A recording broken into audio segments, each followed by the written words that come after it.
Alors, bonjour, ici Richard Bertrand de Groupe Acquisition DB. Benoît Laroche de la Banque nationale. Et vous écoutez Accident de parcours. Vous écoutez Accident de parcours, un podcast dédié à enrichir la communauté de l'assurance de dommages. Peut-être êtes-vous comme plusieurs d'entre nous qui n'ont pas grandi pensant un jour travailler en assurance. C'est souvent en raison d'un accident de parcours qu'on se retrouve les deux pieds dans cette industrie. Malgré tout, on y découvre une vraie passion et on y reste par amour.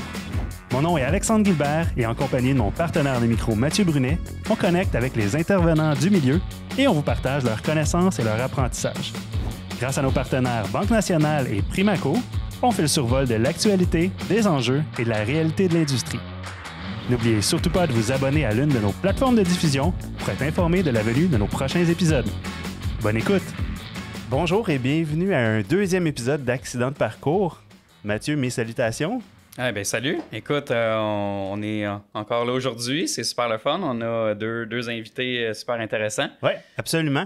Avant qu'on se rende aux invités, je pense que c'est important de rappeler aux gens, s'ils ne l'ont pas écouté, d'aller voir le premier épisode du balado avec Yves Gagnon. Une super belle entrevue. Un gars passionné, un gars de famille, un gars hyper généreux. Il a été généreux de son temps parce que ça a été tout un épisode. Il a partagé beaucoup. Ça a été un épisode, étendu. Et puis, j'espère que les gens vont l'apprécier. Ça peut s'écouter des fois en plus qu'une shot, mais je pense qu'il faut l'apprécier. Oui, exactement. Je pense que ça serait intéressant que les gens, s'ils veulent aller sur les réseaux sociaux puis commenter, voir comment ils ont aimé l'épisode, leurs commentaires, s'ils ont aimé ça, que ce soit un épisode aussi long. Je pense qu'on a fini à 1h... 1h50. 50 quand même. Puis s'ils préfèrent qu'on fasse ça en 2 épisodes ou qu'on essaie de réduire ça. Néanmoins, on veut vous entendre, on veut avoir vos commentaires et vos suggestions aussi pour les prochains invités qui vont venir. Donc, aujourd'hui, épisode 2. Mathieu, je te laisse présenter nos invités. Écoute, aujourd'hui, on a l'honneur, la chance d'avoir 2 personnes, je crois, que beaucoup connaissent dans l'industrie. Des gens qui ont œuvré dans un cas chez les assureurs, puis maintenant dans un autre rôle, et puis un autre intervenant qui est plus au niveau du financement. En fait, aujourd'hui, on a Richard Bertrand, qui est associé pour son groupe qu'il a formé, qui est Groupe Acquisition DB. Oui. Et on a également Benoît Laroche, qui est vice-président délégué à services aux entreprises à la Banque nationale. Bonjour, monsieur. Et également notre partenaire d'Accident de parcours, il faut le remercier. On a la chance de le faire en personne, donc un gros merci d'avoir embarqué dans l'aventure avec nous. C'est un grand plaisir de contribuer à Accident de parcours, puis on va regarder cette belle saison-là avec vous autres et peut-être d'autres années à venir. Ouais. Excellent. Le deuxième partenaire qui est pas avec nous aujourd'hui, qui est Primaco, on les remercie également. Ouais. Grâce à eux et Banque nationale, ça rend possible la production, la diffusion du projet. Exactement. Avant de commencer, la fameuse question thématique. On est juste à l'épisode 2, fait que je vais me permettre encore de le répéter. Je ne sais pas si je vais le faire à tous les épisodes, mais accident de parcours, ça vient de... On pense que ça vient d'une réalité quand même qui n'est pas propre, mais présente dans notre industrie. Ouais. Hein? Je ne sais pas si ça te parle, je te vois hocher de la Absolument. tête. Écoute, on ne grandit pas tous pensant travailler en assurance de dommages. C'est souvent à travers un accident de parcours qu'on se retrouve dans l'industrie. Puis, comme plusieurs d'entre nous, on y développe une vraie passion. Puis, on y reste par amour. C'est comme ça que j'aime le présenter. J'aimerais ça rapidement entendre, c'est quoi votre parcours à vous deux? Comment vous êtes venus à être intervenant, travailler en assurance de dommages? Puis je commencerai peut-être avec toi, Benoît. Écoute, Alex, effectivement, ça m'est arrivé d'avoir un petit accident à la banque. Comme vous savez peut-être tous, on a des objectifs à la banque pour faire du développement. On a besoin de la croissance de revenus. Et dans un premier temps, on avait développé les firmes professionnelles de mon côté. Alors, avocat, comptable et à un certain moment donné, c'est pas des gens qui bougent énormément dans le marché. Donc, on était confrontés à comment est-ce qu'on fait pour continuer à grossir notre business. Et c'est là que j'ai entamé des discussions avec les gens de crédit, avec la direction chez nous pour dire, écoutez, il y a l'industrie de l'assurance que moi je connais, que j'ai vécu dans une autre institution financière. C'est un bon créneau. Et de là, on a commencé à avoir des discussions pour amener la banque à réfléchir, mais ouais, c'est de l'intangible. Pas beaucoup de confort là-dedans, mais on a creusé le sujet. Puis on est arrivé à bâtir un programme de financement pour les courtiers d'assurance. Et on est actif dans le marché depuis 2016. Donc, ça fait 5 ans qu'on est très présent au Québec. Je pense qu'on a une belle percée. Fait que tu es un peu l'investigateur de oui, Banque nationale dans le courtage, dans le financement du courtage. Effectivement, avec mes collègues wow. de produits et toute l'équipe en arrière de la Banque nationale, j'ai lancé cette grande idée-là d'aller dans le domaine de l'assurance, qui est un très beau domaine. Comme j'ai déjà partagé avec certains d'entre vous dans l'industrie, bien, c'est quand même une industrie qui est très résiliente, on le voit très bien à travers la COVID qui s'est passée dans les dernières années et demie, bientôt 2 ans. Donc, pour nous, c'est un excellent secteur et on apprécie beaucoup à travailler avec les courtiers d'assurance, les compagnies d'assurance également qu'on dessert dans mon équipe. OK. Ben écoute, c'est le fun d'avoir une ouverture, tu sais, parce que c'est pas... Quand on repasse dans le passé, là, c'était pas toutes les banques là, qui étaient ouvertes à considérer l'industrie puis le courtage. Fait que, oui, tout à fait. Je trouve ça bien, ton ouverture d'esprit qui nous partage là. Mais on va y revenir à tout ça quand on va être dans... Peut-être qu'on va laisser Richard nous parler un peu comment lui ça s'est passé. Bon. Je pense qu'il y a eu plusieurs étapes dans tout ça. Oui, il y a plusieurs. En fait, j'ai été 13 ans en informatique pour une compagnie qui s'appelait IST, qui était une filiale d'industriel Vie à Québec. Donc, j'ai été 13 ans avec eux, puis c'était ces services partagés. Alors, eux ont été achetés par CGI, donc j'étais vraiment dans le milieu informatique. Et à ce moment-là, j'étais un peu tanné de vendre de l'air parce que c'est des services partagés. Tu n'as pas de produit, c'est intangible. Et j'avais vu à l'époque une annonce dans la presse qui demandait un représentant à Info 2000, qui était un système de gestion des cabinets de courtage. Alors, j'ai appliqué. Qui était un BMS à l'époque? Qui était un BMS, oui, okay. oui. Puis là, on est en quelle année, juste pour situer en les 87. OK, 87. Ça va dévoiler mon âge. Bon. Mais non, mais t'avais peut-être 16 ans. Ah, j'étais très jeune. Précoce, hein? Donc, j'ai commencé à vendre des systèmes de gestion. Puis c'est ça qui m'a amené à regarder le parcours des cabinets de courtage, savoir comment la gestion d'un cabinet aussi se réalise, parce que c'est un système comptable, c'est un système de développement, c'est un outil de gestion de clients. Donc, les opérations, j'y connaissais assez bien, je les ai connues avec ça. Donc, j'ai fait ça pendant 5 ans. Et puis, à ce moment-là, c'était la Laurentienne Générale qui est devenue Boréal, qui est devenue AXA, et AXA qui est devenu Intact. Mais 5 ans après cette étape-là, AXA a fait l'acquisition de Boréal. Et puis, c'est à ce moment-là qu'on m'a demandé d'être directeur principal des ventes pour le Québec pour AXA. Alors, ça a été mon entrée là, dans l'assurance comme telle, malgré que je vendais des systèmes de gestion. Donc, j'ai fait ça, puis j'ai accumulé plusieurs fonctions, donc beaucoup de fonctions qui étaient reliées à des acquisitions, des prises de participation, comme on sait, dans les cabinets. Donc, j'ai une part de responsabilité là-dedans que j'assume très bien.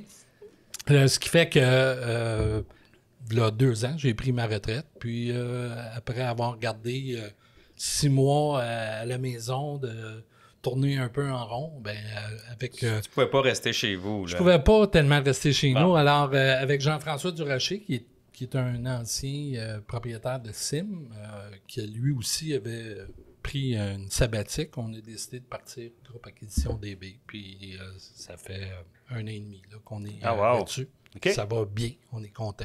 Ah, mais ça va dans notre sujet du jour, en fait. On veut parler de différents sujets aujourd'hui. On veut parler de l'évaluation des cabinets. On veut parler des transactions, comment ça se passe, les transactions, comment on peut le prévoir. Puis on veut également parler de projets d'investissement. C'est bien beau les acquisitions, mais il y a d'autres façons de croître, il y a d'autres façons de développer son entreprise comme cabinet. On veut parler de ça aussi. Ouais.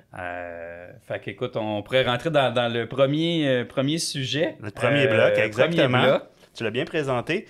Écoute, on va parler de l'évaluation d'un cabinet d'assurance. Qu'est-ce que ça vaut? Comment on évalue ça? Puis on le sait, dans les dernières années, il y a eu de la fluctuation dans les cabinets, dans les valeurs. J'aimerais ça que vous m'en parliez un petit peu. On peut peut-être commencer avec toi, qui qui est bien placé pour Oui. en parler, d'ailleurs. Là. Tout à fait. En fait, c'est la première question souvent qui est posée. On va la vider, là. Combien vaut mon bureau? Là? Ça Ouais. vaut combien? Là? Puis en fait, il y a beaucoup de spéculations sur les montants ou les facteurs, parce qu'il y en a qui vont dire des montants astronomiques. Mais disons que l'évaluation, elle consiste en regardant le volume, la rentabilité, ça c'est la première chose.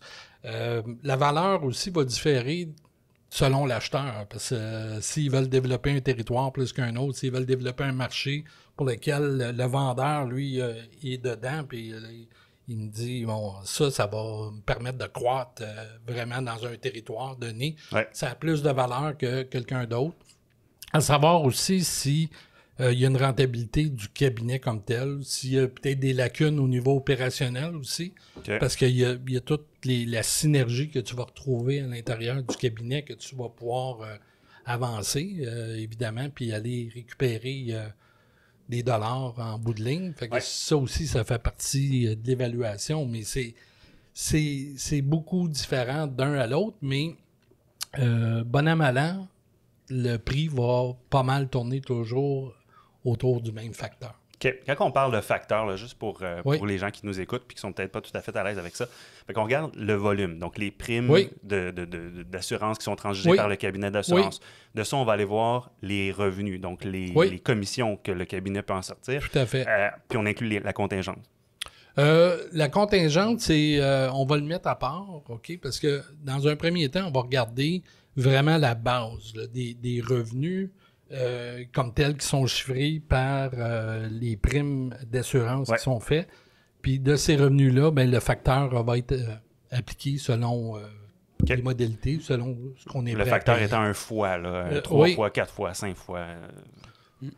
Ben, peut-être pas Peut-être pas 5 5 fois. En tout cas. On est rendu un petit peu haut ici. Si vous me trouvez du 5 fois... Je suis curieux de voir un peu la vision Oui, du financier, parce qu'il faut que ça dans se paye. tu sais. Hein? Ben, Ouais. effectivement, C'est ça. tu sais, on voit les ratios qui augmentent d'année en année. Puis les périodes également de remboursement, tu sais, qui sont de plus en plus longues.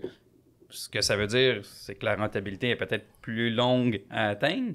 Mais bref, j'aimerais ça t'entendre un peu sur ça. là. Je pense, Mathieu, le phénomène très particulier de votre industrie, c'est que votre retour sur investissement, quand vous faites une acquisition, est extrêmement long par rapport à d'autres créneaux. Alors, dans d'autres créneaux, on peut peut-être regarder un 3-5 ans de retour sur l'investissement. Ici, dans le courtage d'assurance, ben, on peut regarder autour de 10 ans. Et des fois, on est obligé de pousser un petit peu plus loin aussi. Donc, c'est particulier à vous autres, mais quand on comprend votre modèle, quand on comprend ce que vous faites, oui, effectivement, on retrouve des financements dans le marché là, qui, jadis, étaient beaucoup plus courts qu'aujourd'hui. Hein. Quand on était à 10 ans, il y a quelques années, c'était vraiment un maximum. De par le prix que vous payez aujourd'hui, je vais dire les assureurs, les banques se sont réajustées un peu dans les transactions. Puis on voit des amortissements qui sont un petit peu plus longs, Mathieu. OK.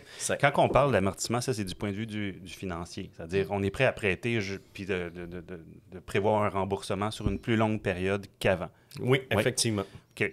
Mais quand on évalue la valeur du cabinet, on ne va pas l'évaluer en disant « je vais faire une acquisition puis je vais m'attendre à être rentable ou rentrer dans mon investissement sur 10, 12, 13 ans. » Est-ce qu'on peut aller jusque-là ou j'ai l'impression qu'on essaie de regarder plus court? Je pense que moi, comme acheteur, je calculerais quel est mon retour sur mon investissement, quand est-ce que je vais avoir 100% des gains de mon acquisition. Et il y a d'autres phénomènes, je pense qu'il faut qu'on regarde aussi. Tu parlais, Richard, de certains paramètres, mais moi, comme entrepreneur, si j'étais dans vos souliers, je chercherais toujours à faire des acquisitions qui vont venir bonifier ma position dans le marché. Quand je dis bonifier, bon là, je prends peut-être mon côté un peu plus banquier, mais je veux une transaction qui va améliorer mes résultats et non détériorer mes résultats. Donc, normalement, puis on va peut-être en parler aujourd'hui un petit peu du concept du BAIA, de la marge BAIA, mais je veux quelqu'un qui va être à peu près à ma même hauteur ou sinon plus pour améliorer mes chiffres. Je ne veux pas faire une acquisition où est-ce que je vais être dans une position où est-ce que je vais détériorer mes chiffres parce que l'acquisition que je fais, sa marge BAIA est très, très faible. Et tout ça, ça a une influence dans le prix aussi. Donc, pour revenir à ta question... Si ça marche, avant qu'on aille, si sa marge BAIA est très faible, est-ce que... Je pense qu'il y a peut-être un travail aussi de nettoyage à faire ça peut être un avantage, cet aspect-là, parce que c'est là que tu vas avoir tes gains de synergie. Donc, des fois, tu dis, OK, je vais payer un prix X, mais en termes de productivité, bien, si j'ai une productivité mettons en ligne personnelle, d'1 200 000 par employé, puis l'autre est à 700 000, bien là, tu dis, OK, là, mon gain va être énorme, là, mais en même temps, quand on regarde ses états financiers, on va savoir qu'il dépense beaucoup en termes de salaire. C'est ça. Okay. Tu as raison, Richard. On va faire des ajustements. Ouais. Puis, il faut être capable de les matérialiser, ces ajustements. Ouais. Ça, c'est important. Avant qu'on aille là, parce que c'est plein de bonnes informations, puis c'est de l'information pour des gens qui s'y connaissent. Puis on le voit, vous parlez de la marge Bahia, vous êtes à l'aise, Mathieu, tu es à l'aise aussi, mais on revient à la base. Donc, ce qui est non chiffrable quand on fait une acquisition de cabinet, là, on regarde quoi? On va regarder le personnel, on regarde la technologie, on regarde la clientèle, comment le nombre d'employés versus le propriétaire, est-tu vraiment impliqué dans les opérations? Qu'est-ce qu'on regarde? Oui, bien en fait, ce qu'on va regarder beaucoup, c'est est-ce qu'il y a des gros comptes, mettons, commerciaux qui sont reliés à des personnes qui pourraient être vulnérables en termes d'acquisition. C'est-à-dire, j'achète, puis le producteur part, puis il va partir avec des comptes de 50 000 et plus, puis on va vider le bureau. Là. Donc ça, c'est un élément quand même important à regarder là-dedans. Mais c'est sûr que pour un courtier qui voudrait se développer, comme on a fait une acquisition récemment avec un courtier qui a eu une opportunité à Québec, puis il l'a saisi, mais pour lui, c'était important dans son développement. Okay. Pour un autre, c'était trop loin. Donc, la valeur... Donc, il y a le facteur territorial. Là. Le facteur territorial est important. Il y a le facteur de marché qui est important. On manque de main-d'œuvre présentement. Tout le monde, on regarde Lincoln, là, puis c'est comme... Il y a des demandes. Nous engageons. On cherche la perle rare. Bon, OK, tout le monde veut le star. Mais ça... Lors d'une acquisition, il y a peut-être du personnel important que tu as besoin, que ce soit un directeur de commercial, un directeur de ligne personnelle, directrice. Là. Donc, il y a peut-être des ressources humaines que tu as besoin. L'expérience, l'expertise à ce moment-là. Tout à fait. Fait que c'est pas juste un facteur, là, il y a plusieurs facteurs. C'est d'organiser, dans le fond, un bon mariage. Oui. Tu sais que ça se marie bien ensemble parce que c'est pas tout le temps les mêmes facteurs qu'un acheteur ou un autre va regarder. Est-ce que le vendeur veut rester? Oui. Est-ce qu'il veut rester quelques années? Est-ce que peut-être le phénomène qu'on voit là, présentement, c'est qu'il y a des jeunes qui sont propriétaires parce qu'ils ont acheté le père ou la mère, puis ils se retrouvent avec un bureau, mais ils sont tannés de faire des ressources humaines, ils sont tannés de faire de la comptabilité, mais ils aiment la vente. Alors, ils disent, ben là, je suis peut-être à la recherche d'un partenaire dans lequel je vais pouvoir délester ça, puis me concentrer vers de la vente ou de l'assurance comme telle. Que ça aussi, c'est un autre phénomène qu'on voit là présentement. Oui. Puis j'imagine qu'on voit aussi ceux qui arrivent en fin de carrière, qui vont prendre la retraite, qui n'ont pas de relève et puis qui, eux, cherchent à passer le flambeau, là, finalement. Tout à fait. Okay. C'est quoi la meilleure stratégie pour Pas la meilleure stratégie, mais pour justement quelqu'un qui est plus en fin de carrière, pour vendre, j'imagine de se promener puis d'offrir son cabinet à plusieurs, puis de... je pense qu'il y a une bonne partie de bouche à oreille. Il faut faire attention, je pense. De regarder le marché, d'aller placer ses pions. Peut-être on connaît certains consolidateurs. Ça peut être quelqu'un qui est plus régional autour de nous, qui veut se consolider dans son marché local. Donc, je pense qu'il y a du travail à faire à ce niveau-là. Puis si on veut amener ça à un autre niveau plus haut, des gens comme Richard, par exemple, peuvent intervenir, leur comptable. Il y a plusieurs canaux que quelqu'un peut utiliser pour dire, j'arrive à une période de ma vie où est-ce que là, dans le prochain 2 ans, 3 ans, 5 ans, oui, il va arriver quelque chose avec mon entreprise. Puis c'est tout le temps un facteur. Est-ce qu'il y a une personne dans le bureau qui est en mesure de prendre la relève? Des fois, oui, mais les gens n'ont pas nécessairement l'argent pour le faire. Oui. Alors ça, c'est souvent le facteur parce que on parlait tantôt un côté émotif de la transaction. C'est très émotif, une transaction comme ça. Les personnes vont vendre ça une fois ou deux, des fois dans leur vie. Alors, c'est sûr que pour eux, quand ils arrivent puis qu'ils approchent, puis généralement, quand ils ont pris la décision, on veut que la transaction se fasse demain matin. Là. C'est comme, ils ont pris 1 an, 2 ans à y penser. Ouais. Mais quand ils ont décidé... Il faudrait que ça soit là. Faudrait que ça soit là. Puis pas une semaine de plus. Non, Ok. non. Puis les délais sont longs. Là, je comprends pas que le financement soit si long que ça. Puis c'est clair. Puis bon. On aurait pu inviter un avocat aussi à nous parler des délais dans tout ça. Oui, Oui, parce mon que Dieu. c'est un autre processus qui peut être relativement long aussi. Oui. Tout à fait. Ben, parlons-en, les délais de la banque, là. Qu'est-ce que la banque, elle regarde? Benoît, quand tu vois une transaction qu'on amène sur ton bureau, tu vas regarder les états financiers d'entrée de jeu, j'imagine, peut-être Oui. le plan d'affaires. Qu'est-ce que tu regardes? Ben, je vais faire un petit pas en arrière, Ouais, Alex, parce parfait. que je pense que c'est important pour les gens qui vont nous écouter de bien comprendre ce que je vais essayer de passer comme message aujourd'hui. C'est comme dans n'importe quelle chose, il faut se préparer pour rencontrer un banquier. Ouais. On a besoin de la matière première pour être capable de leur livrer un projet de financement. Donc, la matière première pour nous comme banquier, bien évidemment, tu viens de mentionner, les états financiers de l'entreprise.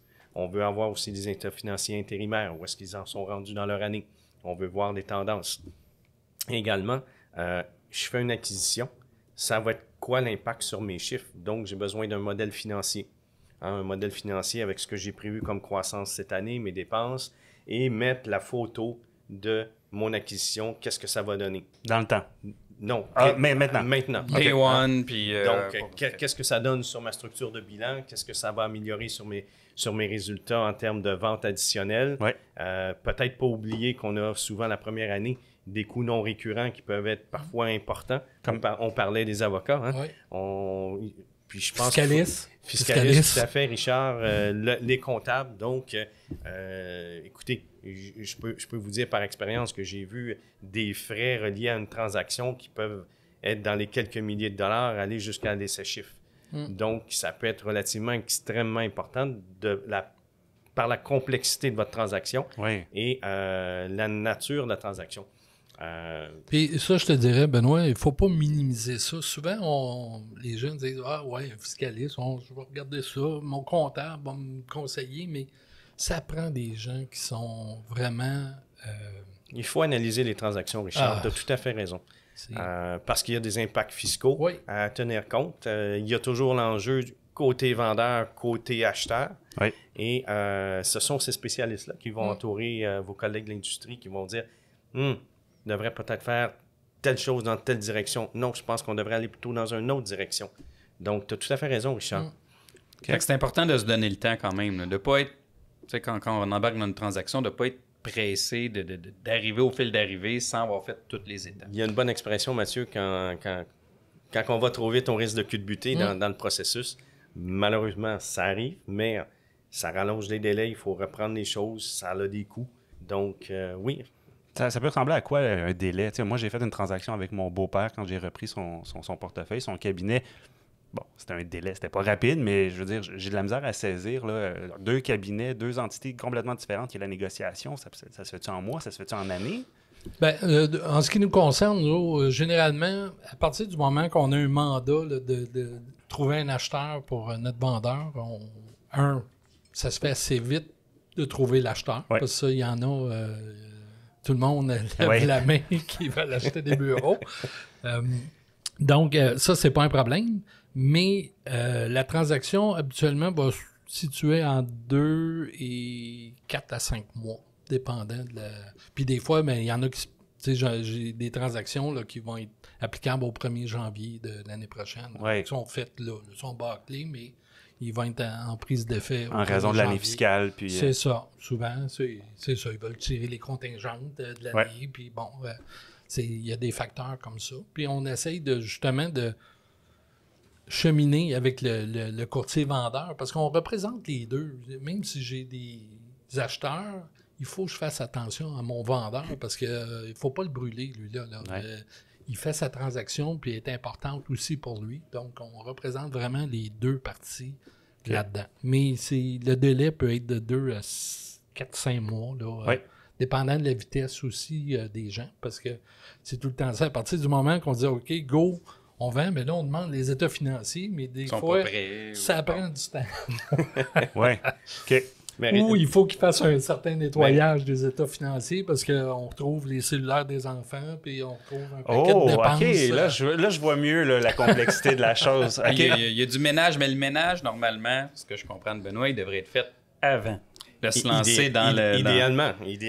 Puis, si je peux rajouter sur Richard, ben, une transaction qui s'aligne sans interruption parce qu'on a certains enjeux. On parlait de contingence, on parlait de temps, on veut faire la transaction juste en janvier prochain.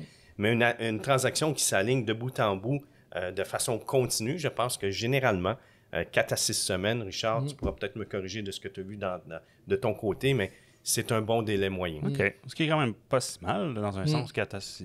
Oui, effectivement. C'est que ça comprend du moment qu'on commence à avoir notre offre d'achat négociée, acceptée avec, avec notre... Oui, effectivement. Il y a du travail avant, là. Il faut juste paramétrer ce que je vous dis aujourd'hui. Là, c'est une fois qu'on a une acceptation. Exactement, une acceptation. Et là, on part toute notre mécanique pour aller chercher notre financement, finaliser les contrats, le légal, le fiscal. Ouais. Puis évidemment, des fois, on a des transactions qui impliquent pas juste un vendeur et un acheteur, mais des fois, on peut avoir quelqu'un d'autre qui va travailler dans la transaction. Donc, on a aussi ces gens-là qui interviennent, qui peuvent rajouter un petit peu à la complexité. On parle d'un assureur, exemple, qui pourrait être actionnaire ou bon... Effectivement, c'est un exemple. Ou un autre tiers. Il y a un autre tiers aussi. Aujourd'hui, il y a d'autres joueurs qui s'intéressent à votre domaine, comme par exemple les private equity. On pourra en parler un petit peu plus tard tantôt. Okay.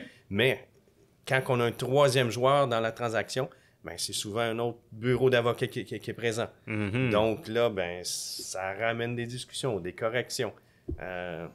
C'est ça. 4 à 6 semaines, là, je pense que c'est un bon délai. Avant de... en restant dans ce sujet-là, l'évaluation, on a parlé au début, oui, les valeurs sont en augmentation. Est-ce que qu'il y ait moins de cabinets de courtage actuellement puis que ça se consolide, est-ce que ça continue à drainer la valeur vers le haut, entre parenthèses, parce qu'il y a une certaine rareté qui va se créer, il y a une certaine...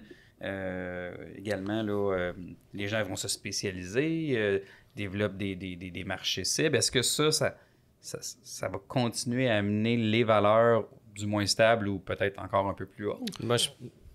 Je peux peut-être y aller, Richard? Oui. Je pense que les données sont pas mal stables depuis, je dirais, 2 ans.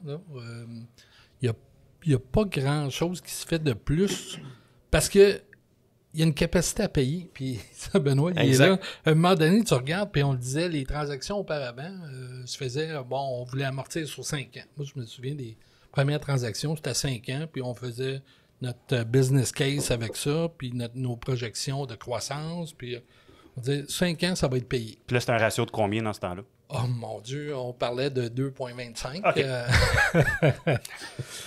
Donc, ça, on partait de ce facteur-là. Le facteur en montant, là, il est tombé à du 7 ans, 8 ans, 10 ans, là, 12 ans. Puis je parlais à certains financiers puis qui disent, eux autres sont peut-être prêts à aller jusqu'à 15 ans. Okay. Mais encore là, c'est des petits montants. C'est pas des gros montants. Donc, ils sont prêts à y aller, mais ils sont frileux aussi. Ouais. Puis j'y comprends. Donc, je pense, moi, que le facteur, il va être directement tribuable à la capacité de payer à un moment donné. Ça va plafonner. Là, les prix augmentent, ça va bien, mais... Ouais. C'est des cycles. On est dans un cycle aussi actuellement. Oui, puis ça fait longtemps que c'est comme ça, parce qu'avant, les cycles, c'était 2 ans, 3 ans, ça montait, ça descendait, puis... Là, qu'est-ce qu'ils vont être? Puis de plus en plus de consolidation chez les assureurs. Donc, est-ce que ça va faire maintenir les primes plus élevées? C'est un bon point, ça. Tu sais, moins de compétition? Je sais pas. Mais côté finance, je pense que on est comment au maximum de l'élastique là, présentement. Puis je vois pas comment on pourrait financer des transactions en 5 fois. Je vois pas comment ça pourrait être rentable. Je suis pas mal d'accord avec ton avis. Toi, t'en veux pas plus. Tu veux pas que le ratio monte, finalement. C'est difficile à justifier. Je dirais que non, pas au niveau du ratio, mais peut-être dans ta question, Mathieu. Je pense qu'il y a certains joueurs dans l'industrie qui peuvent se démarquer un petit peu plus. Où est-ce qu'ils vont avoir un engouement, mettons, je vais parler des courtiers qui sont extrêmement spécialisés dans le maritime, dans l'aviation. Ça, c'est peut-être des choses qui vont être un petit peu plus porteurs dans les prochaines transactions. Chose que je pense voir venir tranquillement. Hein, on a parlé tantôt, on cherche beaucoup un facteur X fois les revenus, mais définitivement, la marge BAYA va influencer le prix d'une transaction. Fait que dans le fond, là, on est pas mal rendu, je pense, dans le transaction et financement, qui était notre deuxième bloc. C'est parfait. Je pense qu'on est là. Il y a plusieurs choses qu'on veut discuter là-dedans. Bon, deux personnes, deux cabinets se sont entendus sur un prix. Bon, la négociation. Bon, toi, Richard, je crois que tu es un peu plus du côté des acheteurs, mais tu conseilles aussi les vendeurs. Oui. Mais qu'est-ce qu'exemple un vendeur, parlons du vendeur, là, devrait garder en tête comme point important là, dans sa négociation? Bien, je pense que c'est la pérennité, évidemment, de son cabinet, parce que tu retrouves des cabinets dans des villages, dans des villes, où est-ce que le courtier va aller magasiner la fin de semaine, va aller faire son marché, puis c'est sa clientèle qui est à la même place. Fait que s'il fait une transaction au détriment de l'ensemble de son bureau, bien, ça se peut qu'il se le fasse reprocher à un moment donné dans le corridor de la pinte de lait, là, puis dire, écoute, le service, là, il n'est plus ce qu'il était, puis bon. Fait que pour le vendeur, ça, je pense que c'est important. C'est aussi qu'est-ce qu'on réserve à ses employés, là. Est-ce que les employés font partie aussi de la transaction? Aujourd'hui, comme on est en pénurie de main-d'œuvre, ça, c'est moins un enjeu parce que les gens, ils veulent du monde. Fait qu'ils disent, moi, là, je vais tout prendre ce que tu as. Donc, essentiellement, 80% des employés vont continuer avec le nouvel employeur. Fait que pour le vendeur, ça, je pense que ça, c'est important. Dépendant aussi s'il veut rester, ça, c'est aussi de l'élément. S'entendre sur est-ce que je travaille 2 jours, 3 jours semaine, c'est quoi les heures, comment je vais être rémunéré aussi pour le travail que je fais, la nouvelle affaire, ces choses-là. Ça va être quoi mes conditions? Parce que là, tu pars, tu étais propriétaire, là, tu deviens employé. Fait que faut, je pense, bien s'entendre sur les conditions de travail. Comment tu vois ça, toi? Un propriétaire qui a eu 20 ans sa business, qui s'en va dans un autre cabinet, qui va se faire gérer, dans un sens. Ouais. Comment ça se passe, les adaptations? As-tu vu des belles réussites, des cas plus difficiles? Oui, c'est tout le temps ton niveau d'expectative. Moins que c'est clair, pire l'intégration va être. Okay. C'est pour ça que je pense que cette partie-là, il ne faut pas la négliger. Savoir, ça va être quoi la base de rémunération, puis qu'est-ce qu'on s'attend de toi aussi comme travail. Parce qu'il y en a bien qui ils veulent plus rien faire. Là. C'est le minimum. Là, mais le minimum, si tu perds tes comptes, c'est pas ça qu'on s'attend. Là, ouais. Donc, mais je pense que ça, c'est important. Justement du vendeur, est-ce qu'on voit encore ça, des clauses de rétention? Rétention, ça veut dire que qu'il faut que les clients demeurent après. Est-ce qu'on voit encore ça dans le marché? C'est moins exigeant que c'était il y a quelques années. Où est-ce que les facteurs étaient moins importants? Aujourd'hui, les gens veulent faire la transaction, veulent encaisser le plus vite possible le gros montant. Puis, généralement, le pourcentage qui reste est payable 90 jours après, des fois 1 an après, selon la rétention. Mais encore là, ça dépend des circonstances, puis ça dépend du volume aussi qu'on parle. Là. Donc, juste pour bien comprendre, une transaction peut se faire avec 2 paiements, c'est-à-dire au moment de la transaction, de l'acquisition, puis en fonction de la rétention dans un X nombre de temps, il y aura une autre portion qui va être donnée. Puis, tout dépendant du pourcentage de rétention ou comment la rétention s'est bien passée, ça pourrait fluctuer. Oui, OK. Tout à fait. Mais quand c'est une transaction courtier à courtier, ça va bien. Ouais. C'est quand tu as une transaction courtier à assureur. Exemple, je vais prendre la Promutuelle, là, qui est un assureur qui fait des acquisitions. Mais ça, des fois, le facteur va être un peu plus élevé, sauf qu'ils vont prendre ce qui rentre dans la machine. Puis ce qui ne rentre pas, on ne te rémunère pas pour ça, puis ils trouvent des marchés pour ça. Mais là, tu te ramasses avec des fois 25-30% de ton volume. Il faut que tu vendes à quelqu'un d'autre. Mais là, tu te ramasses, tu as des bars, tu as des restaurants. Là, c'est moins intéressant. Ben oui. Fait qu'il faut faire attention à ces... OK. Pour le vendeur, là, c'est... Moi, faut vraiment qu'il prenne son temps là-dedans parce que ça peut jouer...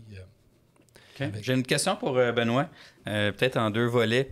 Des transactions, mettons un cabinet qui va très bien, qui a une belle rentabilité.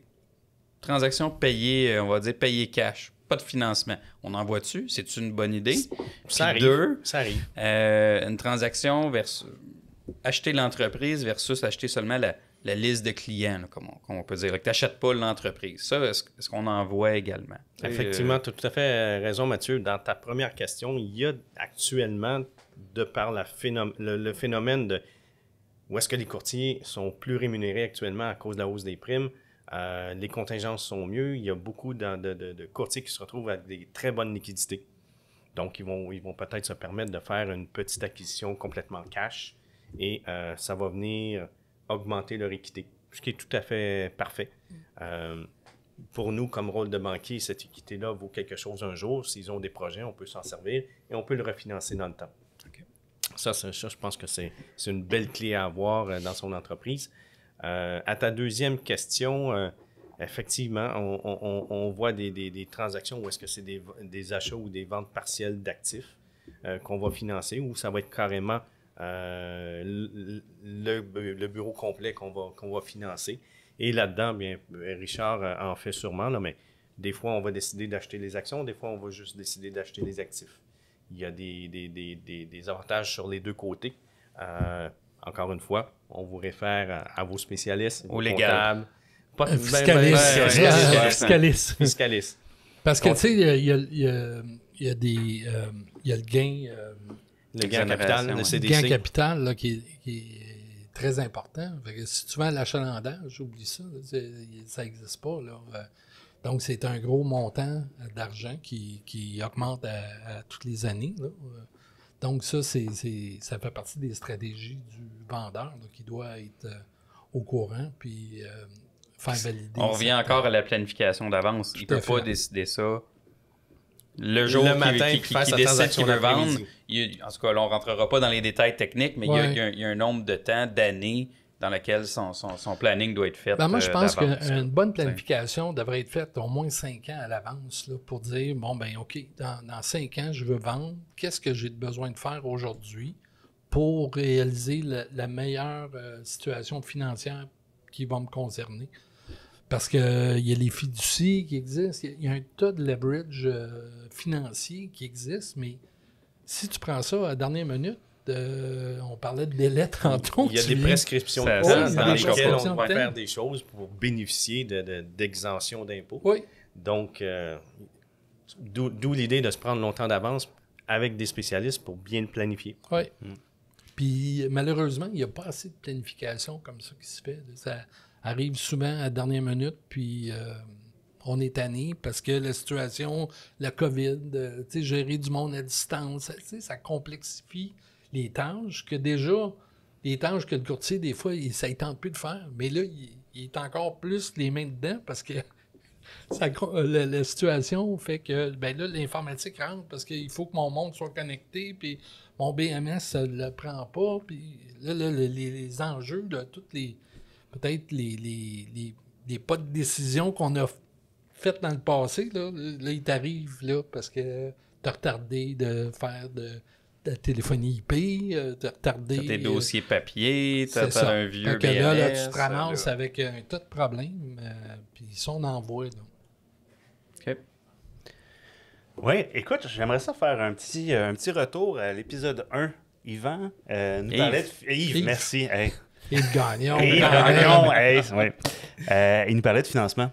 Financement qui était fait à l'époque, à l'occasion, en fait, là, par des assureurs. Puis ils en font encore, il est toujours ouvert, mais on a l'impression que c'est moins présent. Puis pour des raisons qu'on connaît, j'aimerais savoir votre point de vue là-dessus, parce que bon, les assureurs ont été partenaires d'acquisition de cabinets pendant plusieurs années, ils sont encore, mais est-ce que présentement, c'est plus les banques qui sont les partenaires de choix? Bien, moi, je pense que les banques sont très actifs présentement là, dans ce marché-là, parce qu'ils ont compris ce que c'est, là, l'achalandage de Merci, Richard. cabinet de On a commerce. compris. Non, mais, Enfin, mais c'est vrai, Benoît, c'est pas un reproche, là, pas du tout. Non, je te t'inquiète. Tu sais, c'est vraiment quelque chose qu'ils ont compris. Puis dans le temps, ben, il n'y en avait pas. Les banques finançaient presque pas. Fait que l'assureur, lui, il savait que demain matin, tu payes pas, ils vont prendre ton volume, puis c'est facile de transférer, puis la business continue, puis ils perdent pas leur investissement. Là, les compagnies, les banques comprennent ça. Ils sont là-dedans. Là, tu voulais parler de private equity. Effectivement, tantôt, là. maintenant, il y a d'autres joueurs qui s'intéressent à votre domaine, qui sont les private equity. Parce que, bon, ils retrouvent... C'est quoi un private equity? C'est un fonds d'investissement, en bon français, qui vont investir dans des entreprises, des compagnies, des bureaux de courtage, peut-être d'une certaine taille, par contre, mais qui va donner du levier financier pour quelqu'un qui veut être en mode croissance, acquisition, parce qu'évidemment, il y a toujours le jeu, puis j'ai mentionné d'équité tantôt, les banques vont toujours financer une certaine portion. Oui. Et quand on n'a plus d'équité, ben là, c'est le joueur d'équité qui arrive. Et des fois, dans cette partie-là, bien, on retrouve justement les compagnies d'assurance que tu mentionnais. Et à défaut des compagnies d'assurance, un courtier qui ne serait pas à l'aise d'aller avec une compagnie d'assurance, bien aujourd'hui, on a d'autres joueurs qui sont les private equity. Donc, et dans tout ça, mais je pense que chaque joueur a sa place. A ses façons de faire, il y a une raison d'être là. Il y a une question de tarification qui se rattache à ça. Évidemment, la dette bancaire est la dette la moins dispendieuse. Souvent, un assureur va être légèrement un peu plus dispendieux qu'une banque qu'on voit aujourd'hui dans le marché. Le private equity est encore plus cher, mais par contre, offre certains avantages, certains ou inconvénients que l'assureur n'a pas dans un dossier. Donc, c'est une question de comment est-ce qu'on veut gérer sa business, comment est-ce qu'on veut se positionner dans l'industrie par rapport à nos clients, qu'est-ce qu'on veut lancer comme message. Ouais. Et c'est les trois grands joueurs que je pense qu'aujourd'hui, les private equity, sont-ils là pour des investissements à long terme? C'est-tu pour des rentabilités un peu plus courtes? C'est sûr que ces gens-là cherchent du rendement sur leur investissement. Ouais. Donc, on a des taux, comme je mentionnais, plus élevés qu'un assureur. Mais c'est des gens-là qui vont être relativement stables avec eux. Donc, je pense qu'une première période, les gens vont aimer rentrer pour un 5 ans. Donc, on ne rentrera pas juste pour une année. Premier 5 ans, puis après ça, bien, ça peut croître dépendamment de l'évolution avec le courtier. Puis c'est relativement récent. Donc, je pense que l'entrée du jeu aujourd'hui, on regarde à du 5 ans au niveau des private equity. Est-ce que les exigences puis les sécurités sont sensiblement les mêmes? Private equity, position d'équité, va dire souvent un peu moins d'exigences, compensé par l'intérêt qui est plus élevé. Hein. Mais je pense, je me place, je ne veux pas parler pour eux, mais je pense qu'ils vont quand même se garantir adéquatement, bien que leur position de garantie vaut peut-être un peu moins cher que celui de la banque, au sens qu'il est plus risqué, dépendamment de la fluctuation de la valeur des courtiers à ce qui pourrait arriver. Donc, écoute, c'est pas simple comme question, mais j'essaie de simplifier la réponse. On est dans des plus grosses transactions, on est dans les grandes transactions. Si on revient, mettons, un peu plus dans le day-to-day, le quotidien. Le quotidien. Tu sais, un jeune, mettons, qui nous écoute, puis qui est courtier, ou même qui est souscripteur, mais qui a un intérêt dans le courtage, tu sais, est-ce que de se voir dans un futur acquérir un cabinet ou joindre un cabinet pour l'acquérir, tu sais, ça va être encore possible dans le futur, d'après vous? Il va-t-il encore avoir des opportunités? Puis, c'est ça qu'on veut. On veut que les gens progressent puis saisissent certaines opportunités. Il va rester peut-être quelques opportunités et ça va être des opportunités que je pense qu'ils vont être plus ciblées. Exact. Alors, je vais donner un exemple. Lorsqu'il peut y avoir un transfert familial, on peut peut-être arriver à mettre des conditions qui vont faire en sorte que même si le prix est un peu élevé, on va être capable de structurer la transaction avec une balance de prix de vente qui va servir de portion d'équité un peu dans la transaction. Parce qu'un phénomène un peu particulier de votre industrie, peu de courtiers vont arriver et dire dans une transaction qu'on se veut équilibrer, vont mettre une mise de fonds. Il n'y en a à peu près jamais. Ouais. Donc, qu'est-ce qu'on a dans une transaction? On a du financement. Il reste une portion d'équité. L'équité va se travailler... peut-être que le courtier, comme je vous mentionnais tantôt, a déjà de l'équité qu'on va se servir. Donc, peut-être qu'on peut financer 100% de sa transaction. Mais dans le cas où est-ce qu'on n'a pas cette possibilité-là, bien, il reste un joueur en équité, les deux qu'on a nommés, assurance private equity, et il va rester balance de prix de vente aussi avec le vendeur, qui va faire en sorte qu'on va avoir une structure qui va être assez équilibrée, qui va permettre aussi une transaction qui va se financer. On en a parlé tantôt, Richard, c'est pas toutes les transactions, malheureusement, qui sont viables financièrement parlant. Et des fois, il faut être un peu créatif dans les transactions parce que quand on est dans du 4,25, c'est plus difficile. Et encore une fois, je ramène la marge BAYA. ceux qui ont des bonnes marges BAYA peuvent s'en permettre davantage. Et celui qui est à une marge BAYA inférieure, bien, mathématiquement, ça ne fonctionne pas. Ouais. Quand c'est un projet qui vient à toi ou à toi, Richard, tu as des courtiers qui sont prêts à dire, regarde, moi, je vais mettre de l'argent personnel là-dedans, toi, ça te parle. Moi, ça me parle. Dans le sens que tu vois ça que tu dis, okay, c'est sûr que c'est des gens qui sont beaucoup plus investis. Puis, à quelque part, ben, l'argent qu'ils mettent, qui va être du capital, bien, de l'autre côté, il n'y a pas de coût de loyer de cet argent-là. Donc, la transaction devient plus viable plus facilement. Donc, à la fin de la journée, je pense que la transaction est moins pesante sur les épaules. On dort mieux le soir aussi. Mais ce que tu vas retrouver aussi, c'est des assureurs qui vont vouloir prendre une prise de participation dans ce nouveau cabinet-là qui va le leverager. Si je prends 20%, ben, j'amène 20% de capital. Donc, des fois, ça va suffire pour dire on part avec un kick-off de l'entreprise. Là, puis je mets peut-être 100 000 ou 200 000 de mes poches là-dedans. Puis le reste, ben, c'est un emprunt. Puis l'emprunt peut se faire, si la banque n'est pas, comment je pourrais dire ça, solide avec ça, ben l'assureur va dire je vais te le prêter. T'sais. Donc, il y a moyen, mais à mon avis, ça va être de plus en plus rare, parce que c'est de plus en plus difficile. Puis je regarde, juste pour les contrats d'agence, le phénomène qu'on trouve, là, c'est comme, là, il y a des assureurs qui disent, ben moi, là, je vais avoir 100 courtiers avec qui je vais transiger. Puis ça va être ça. Point à la ligne. Puis les autres qui m'envoient des soumissions. Puis j'ai pas le temps parce que le phénomène d'industrie, de manque de main-d'œuvre, l'assureur, là aussi. Il est présent partout. Il est présent partout. Fait que lui, il doit soit optimiser ses opérations le plus possible ou arriver avec des choix de marché, dire ben je vais desservir moins de courtiers, mais je vais desservir ceux qui m'amènent de la business. Fait que ça, c'est l'autre phénomène aussi qu'on trouve, parce que j'ai des courtiers qui ont 100 millions et qui ont de la difficulté à placer des risques commerciaux. Fait que j'imagine le gars qui a 3-4 millions, ou la personne plutôt, excusez, parce qu'il y a des femmes aussi qui sont propriétaires. La personne qui a 4 millions, placer un risque commercial, à un moment donné, ça peut devenir très difficile. Puis c'est là qu'il y a des marchés... les MGA là, sont là-dedans là, à plein. Là. OK. On va avoir notre épisode sur les MGA dans les prochaines semaines. Puis ça risque d'être intéressant aussi. Oui. Fait que je vais t'inviter à l'écouter. Oui, tout à fait. Je vais l'écouter également. Fait que la relève, là, on va un peu peut-être fermer ce sujet-là, mais la relève, des options pour eux qui s'offrent, c'est des fois, c'est peut-être de joindre des cabinets qui sont déjà assez actifs, qui ont des actionnaires peut-être qui vont être ouverts à l'actionnariat dans le futur. Donc, tu sais, je pense que ça peut être un conseil ou une façon de voir la chose. Mais des courtiers indépendants qui bâtissent leur volume, qui voudraient arriver à se créer un certain avoir pour le revendre plus tard, il va toujours en avoir, puis il y a toujours de la place pour ça. Ils s'attachent à un cabinet. Puis, fait que pour les courtiers qui nous écoutent, qui disent ben j'aimerais ça développer ma petite affaire sans avoir le cabinet, puis ça paraît beau d'avoir un cabinet, mais c'est pas si simple que ça aussi. Là, il y a beaucoup de réalités derrière là, qu'il faudrait parler. Donc, il y a encore la possibilité là, pour... Oui, mais c'est plus difficile. Ouais.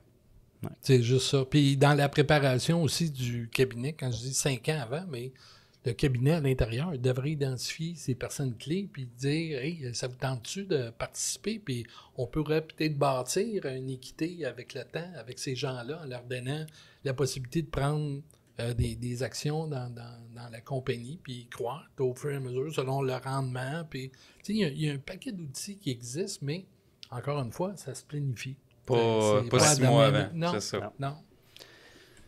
On pourrait commencer à parler de notre dernier sujet là, qu'on voulait aborder aujourd'hui, parce que c'est bien beau les acquisitions, c'est une belle forme de croissance, mais il y a d'autres façons de faire. Il y a de la croissance organique, il y a de l'investissement.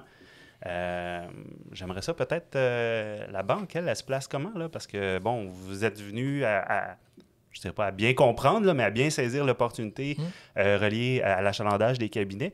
Mais comment vous réagissez face à un cabinet qui dit, ben moi, je ne regarde pas juste l'acquisition, je veux faire d'autres développements, je veux investir, je veux acheter de la technologie, je veux du nouveau personnel, je veux croître. Comment la banque se positionne par rapport à ça? C'est une excellente question, Alex. Écoute, je te dirais que par expérience, avec le prix des cabinets qui se transigent, des fois, investir dans son cabinet, c'est peut-être moins dispendieux pour aller chercher de la croissance organique.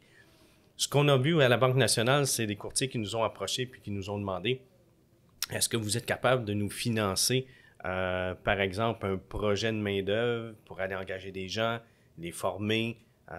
Ça prend un certain temps, on a besoin de liquidité cash pour faire ça. Mais en contrepartie, ces gens-là ont de l'équité, ils ont des moyens financiers d'une capacité de rembourser. Ouais. C'est le genre de choses qu'on a fait à la Banque nationale pour aider les courtiers.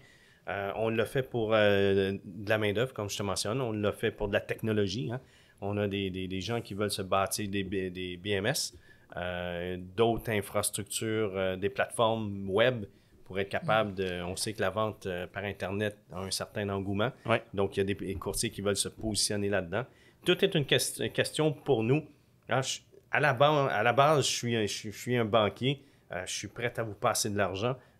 Mais j'ai besoin d'une capacité de remboursement. Ouais. Donc, quand on est capable de démontrer ça et que j'ai de l'équité dans mon entreprise, on peut parler de beaucoup de projets pour grossir son entreprise, améliorer son entreprise. Tout à fait, Alex. OK. Donc, on parle de cash flow, là. Vraiment, on amène de l'argent au moulin, puis... Oui, une entreprise qui génère du cash flow, qui est capable de rembourser des dettes, qui a des projets, on est capable de le faire. On est capable de financer des immeubles. On parlait de technologie. Oui, c'était mon autre question après, justement, au niveau d'un cabinet qui dit « je vais acheter un immeuble qui va se payer un loyer à lui-même ». Effectivement, il y a peut-être une analyse de coût intéressante à faire. Peut-être. Ma vision des choses, c'est que dans les grands centres, Montréal, évidemment, c'est extrêmement cher l'immobilier, c'est peut-être questionnable, mais tu parlais de certains courtiers en région, Richard, où est-ce que avoir un immeuble commercial est beaucoup moins dispendieux versus payer un loyer à quelqu'un, c'est peut-être une façon... en plus de se bâtir une entreprise, puis avoir quand je vais vendre un jour le produit de cette vente-là, mais mon immeuble aussi. On le sait tous, hein, notre maison, on la paye, puis quand on arrive à la retraite, on a un beau gain qu'on dispose pour faire quelque chose avec. Même chose pour un courtier. Peut-être que je peux acheter mon immeuble puis me financer. Encore là, tout est une question de ma capacité de remboursement, mais les cash flows que je génère. OK. Y a-tu des choses qu'on peut pas financer? Oui, parce que là, on a parlé de technologie. Technologie, ça peut se faire. Tu me disais qu'il y a des courtiers qui ont voulu investir à développer leur BMS. Ça m'intrigue, mais puis je sais que ça coûte beaucoup de sous. Ça coûte beaucoup de sous. Oui, OK, mais vous êtes là pour les aider, pour financer. On est là pour les aider. Donc, développement par ajout de personnel. Exact. Acquisition de bâtisse. Acquisition de bâtisse. Je t'ai entendu nommer être présent sur le web. Est-ce que c'est quelque chose que vous pouvez participer aussi? On peut participer également. C'est de l'investissement informatique. Donc, encore une fois, je reviens toujours au concept. Équité que je peux utiliser, capacité de remboursement, on peut mettre des sous.